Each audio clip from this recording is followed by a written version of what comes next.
આજે શું જોવાનું છે કે વનસ્પતિમાં પોષણના અન્ય પ્રકારો, એટલે કે વનસ્પતિમાં આપણે કયું પોષણ જોયું હતું? પ્રકાશ સંશ્લેષણ, કે વનસ્પતિ પોતાનો ખોરાક જાતે બનાવે છે.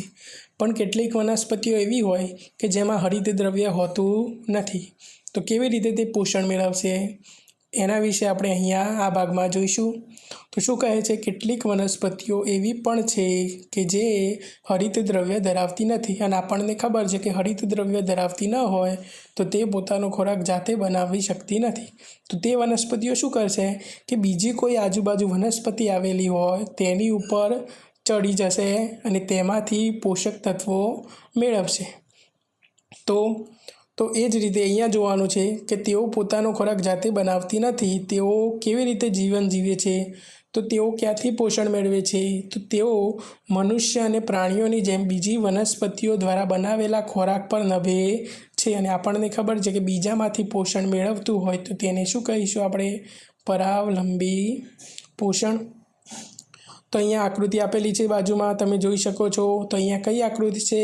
અમરવેલ. કઈ વેલ? અમરવેલ. તો અમરવેલ શું કરે? તો નજીકના ઝાડ પર દરેક જગ્યાએ શું કરશે? પોષણ મેળવશે. એટલે દરેક ભાગમાંથી પોષણ મેળવશે અને ખબર છે કે ખોરાક મેળવે તો તે કેવી થાય? મોટી થાય. તમને બાજુમાં દેખાય છે કે ખોરાક મેળવે અને ધીરે ધીરે મોટી થશે.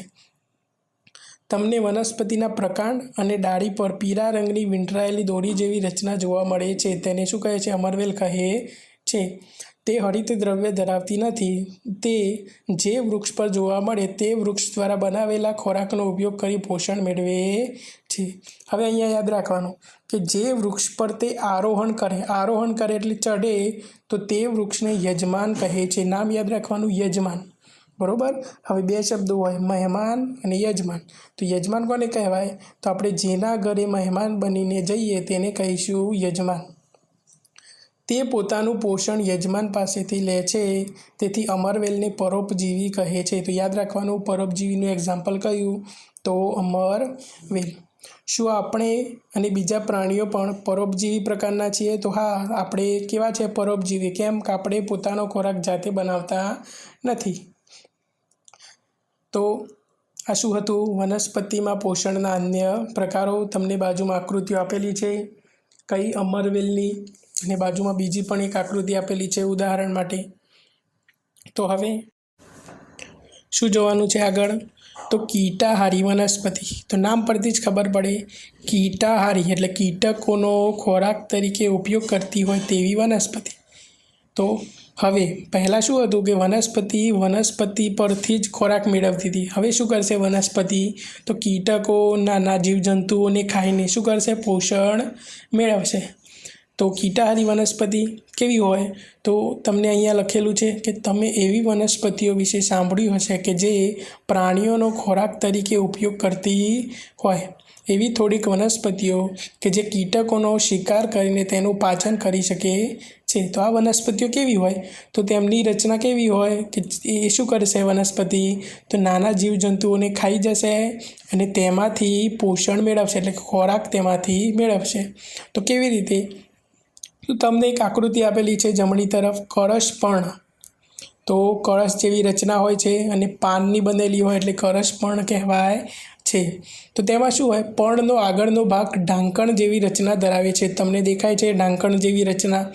તો તેની અંદર જ્યારે કોઈક કીટક અથવા નાનો જીવજંતુ અંદર પ્રવેશે ત્યારે તે ઢાંકણ શું થાય? બંધ થઈ જાય અને આ કીટક ક્યાં જાય? અંદરના ભાગે. અને અંદરના ભાગે શું આવેલું હોય? નાના વાળ જેવી રચના આવેલી હોય, એટલે કે તેમાંથી તે બહાર નીકળી શકતું નથી. હવે શું થશે? તો તે અંદરના ભાગે પાચક ઉત્સેચકોનો સ્ત્રાવ થાય, એટલે કે એક પ્રકારનું કેમિકલ ત્યાં અંદર ભેગું થાય. તો તે કેમિકલ શું કરશે? કીટકનું પાચન કરે છે. એટલે કીટકને શું કરશે? ઓગાળી દેશે અને તેમાંથી પાન હોય એટલે કે કળશ પણ તેમાંથી પોષક તત્વો ખેંચે છે અને એ પોષક તત્વો ક્યાં જશે? વનસ્પતિના દરેક ભાગે જશે. તો આવી વનસ્પતિને શું કહે છે? કીટાહારી વનસ્પતિ કહેવાય છે. બરાબર. તો તમને આકૃતિઓ આપેલી છે જુદી જુદી કીટાહારી વનસ્પતિની. નીચે તમને દેખાય છે, બાજુમાં પણ દેખાય છે. તો આ પ્રકારની વનસ્પતિઓને કેવી વનસ્પતિઓ કહેવાશે? કીટાહારી વનસ્પતિ. તો પહેલાં કઈ જોઈ તો કે જે વનસ્પતિનો ખોરાક તરીકે ઉપયોગ કરે. આ કઈ જોઈ તો જીવજંતુઓનો ખોરાક તરીકે ઉપયોગ કરે છે. તો આગળ શું જોવાનું છે? મૃતોપજીવીઓ. તો મૃતોપજીવીઓ એટલે કે મરેલા પ્રાણીઓમાંથી પોષણ મેળવી, તો તેને શું કહીશું? મૃતોપજીવીઓ. તો નામ પરથી જ ખબર પડે છે કે મૃતોપજીવી એટલે કે મરેલા પ્રાણીઓ અથવા મરેલી કોઈપણ વસ્તુમાંથી શું કરશે? પોષણ મેળવશે, એટલે તેમાંથી પોતાને ખોરાક મેળવશે. તો તમને એક પ્રવૃત્તિ આપી છે. શું કીધું છે અહીંયા? કે તમારે શું લેવાનું? બ્રેડનો એક ટુકડો લેવાનો, તેના પર થોડુંક પાણી નાખીને થોડીક બ્રેડ ભીની કરવાની, અને આ બ્રેડને તમારે ભેજવાળી જગ્યા પર અથવા હૂંફાળી જગ્યા પર 2-3 દિવસ રાખી જોવાની. તો તમને શું દેખાશે?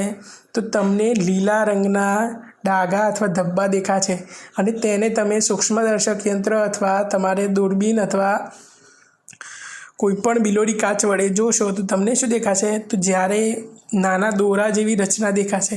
શું દેખાશે? નાના દોરા જેવી રચના દેખાશે.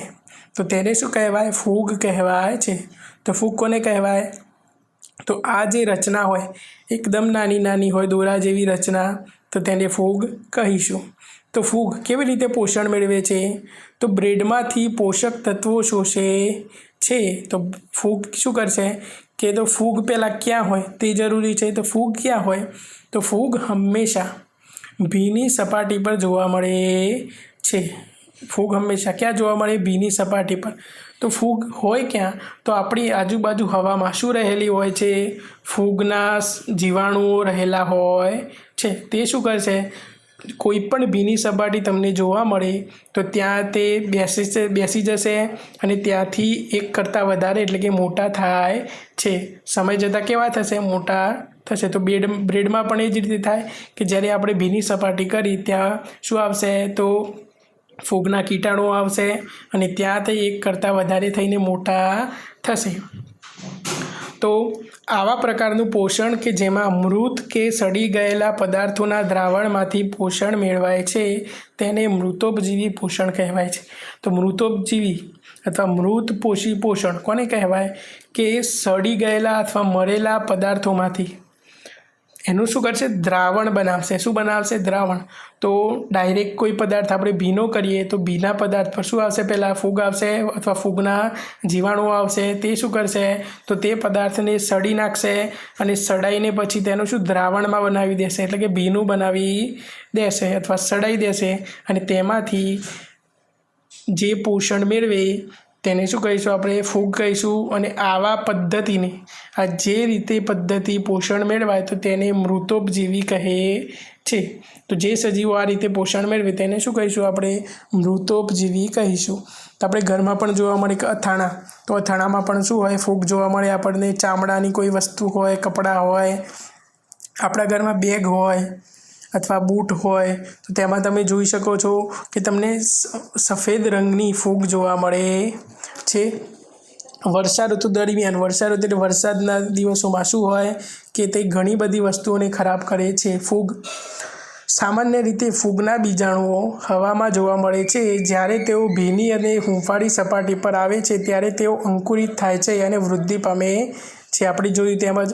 હવે તમે કહી શકો છો કે આપણે વસ્તુઓને ખરાબ થતી કેવી રીતે રોકી શકીએ?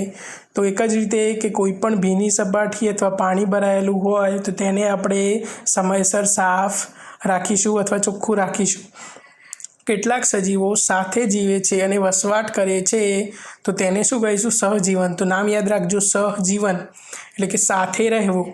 તો શું હોય? 2 પ્રકારની વનસ્પતિ હોય અથવા લીલ હોય, ફૂગ હોય, તો કોઈ પણ 2 પ્રકારની વનસ્પતિઓ શું એક સાથે રહે તો તેને શું કહીશું? સહજીવન અથવા સહભાગિતા. બરાબર. તો આપણે ઉદાહરણ દ્વારા સમજીએ કે સહજીવન કોને કહેવાય. તો અહીંયા ધારો કે આપણને ખબર છે કે વનસ્પતિના મૂળની અંદર શું રહેલું હોય? ફૂગ રહેલી હોય છે. તો ફૂગ અને વનસ્પતિ બંને ક્યાં રહે છે? એક જ સાથે રહે છે, તો તેને શું કહીશું? સહજીવન. પણ સાથે રહે એટલે કે શું કરશે? તો ફૂગ એ વનસ્પતિને કંઈક પોષક તત્વો આપશે, એ જ રીતે વનસ્પતિ પણ ફૂગને કંઈક પાછું આપે છે. તો શું આપે છે? તો વનસ્પતિ એ ફૂગને શું આપશે? પોષક તત્વો આપશે. અને બદલામાં ફૂગ એ વનસ્પતિને શું આપશે? પાણી અને પોષક તત્વો. આપણે આગળ જોયું હતું કે ફૂગ વનસ્પતિને શું આપશે? નાઇટ્રોજન વાયુ આપે છે. તો આ રીતે શું? પાણી આપશે અને પોષક તત્વો આપશે. તો આ શું હતું? વનસ્પતિ અને ફૂગનું સહજીવન. એ જ રીતે બીજું એક સહજીવન છે જે દરેક વખતે પરીક્ષામાં પૂછાય છે. કયું છે? લાઇકેન. શું નામ છે? લાઇકેન. તો લાઇકેન એક વનસ્પતિ હોય. આ વનસ્પતિ કેવી હોય? તો તેનો નીચેનો ભાગ ફૂગ હોય અને ફૂગની ઉપર લીલ આવેલી હોય. નીચેનો ભાગ કેવો હોય? ફૂગ, અને ફૂગના ઉપરના ભાગે લીલ આવેલી હોય. તો આમાં થાય શું?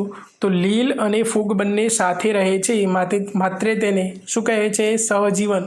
કેમ કે બંને સાથે રહેતા હોવાથી શું કહે છે તેને? સહજીવન. તો નામ યાદ રાખવાનું, લાઇકેન. તો આમાં થાય શું? તો જે ફૂગ હોય નીચે હોય, તો ફૂગ એ લીલને શું આપે છે? કે જગ્યા આપે છે કે તું મારી ઉપર વસવાટ કરે એમ. તો શું આપે છે? જગ્યા આપે છે. બીજું પાણી. તો ફૂગ જે જગ્યાએ રહેલી હોય તેમાંથી તો ફૂગ પાણી અને ખનિજ તત્વો કોને આપશે? લીલને આપે છે. અને આપણને તો ખબર જ છે લીલ શું છે? તો લીલ એક પ્રકારની વનસ્પતિ છે. તો તે પોતાનો ખોરાક જાતે બનાવશે. તો લીલ જે ખોરાક બનાવે એ કોને આપશે? તે ફૂગને પાછો આપશે. તો શું થયું આમાં? લીલ અમુક વસ્તુ ફૂગને આપે છે, જ્યારે ફૂગ અમુક વસ્તુ લીલને આપે છે. એટલે કે બંને સાથે મળીને રહે છે, એટલે તેને કહીશું સહજીવન. તો 2 એક્ઝામ્પલ યાદ રાખવાના સહજીવન માટે. તમને બાજુમાં 2 આકૃતિઓ દેખાય છે. એક બ્રેડની એટલે ફૂગ, અને નીચે પણ તમને ફૂગની આકૃતિ આપેલી છે, જેને શું કહીએ છીએ આપણે? બિલાડીનો ટોપ. તો આ શું હતું? મૃતોપજીવીઓ. હવે આગળના ભાગમાં શું જોઈશું? કે જમીનમાં પોષક તત્વો કેવી રીતે આવે છે. તો જમીનમાંથી વનસ્પતિ શું કરે છે? પોષક તત્વો ખેંચે છે પોતાની અંદર. તો જમીનની અંદર પણ પોષક તત્વો કેવી રીતે આવ્યા? તો એના વિશે માહિતી આપણે ક્યારે જોઈશું? તો આગળના વિડીયોમાં આપણે તેની માહિતી જોઈશું.